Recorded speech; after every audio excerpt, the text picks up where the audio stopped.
Okay, so last time I lied, I said it was day 4 when it wasn't. It was only day 3. Sorry about that. My friend Katie caught me on that. And so, Katie, you were right. It was day 3 instead of day 4. This is day 4. And I'm supposed to, by the way, hi Katie. Love you. It's day 4. My most difficult experience or experiences. Now, I'm not quite sure what it means, but I can talk about a time that I had difficult getting over something. When I was in 6th grade.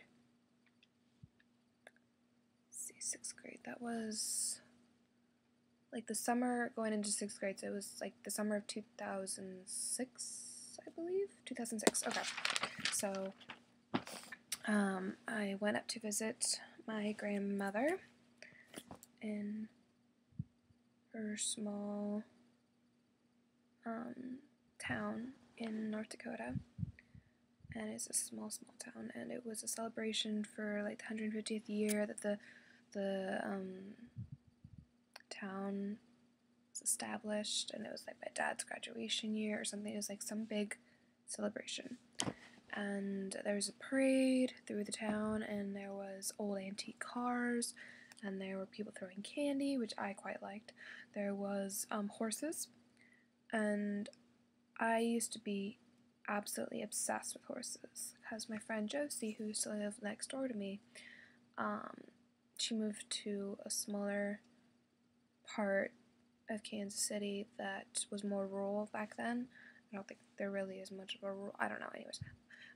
And she had a farm, and she had horses, so I used to go to her house like every weekend or at least once a week or something, and I would ride horses with her. So I would say I was kind of experienced with horses. I wasn't like super experienced. I could ride one by myself if it was pretty, like calm and stuff. And like we used to do the horse trails when we went to like what's the place called? Yellowstone. And we did stuff like that all the time, like when we went to Colorado and stuff. So I'd been on a fair share of horses. And so there are horses in this parade, so I went and I found the backyard that the horses were stayed in. And I asked if I could ride one. They're like, have you ridden a horse before? I was like, yeah, I know how to ride a horse. And so I got on the horse and I was riding it, and it started to pick up speed.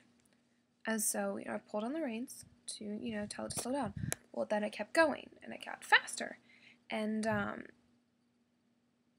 in North Dakota, in this small town, they're very fond of, they don't really have dryers, they have clotheslines in their backyards. Well, clotheslines are really difficult to see unless you're like right there.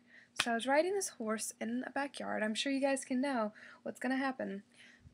So I was riding this horse, and it ran me into the clothesline, and my entire neck was absolutely mutilated, and I fell off the horse.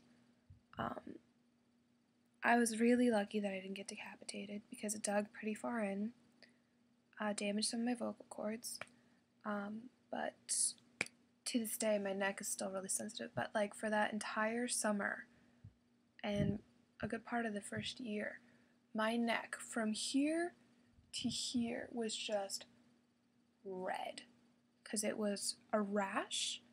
It was bloody. It had like scabs because it was just so bad. For the first week, I would only wear turtleneck sweaters, and this was in the summer, so it was really hot.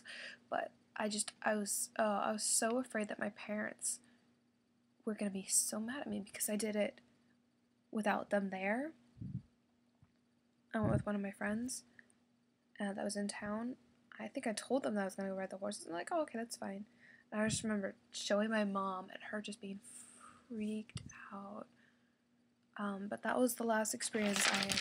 I've been near horses since then. I just haven't been on a horse since. I don't know if I don't think I'm afraid of horses. I don't know. I haven't been on one since. I don't know if I got back on a horse, if I would immediately go back to that time and be absolutely terrified or not. I don't know. I haven't been on a horse since. I don't have anything against that horse, I just wish it was better trained. I guess it's not entirely the horse's fault, I guess I didn't really know what I was doing, but that was one experience that I found really difficult dealing with. Okay, bye.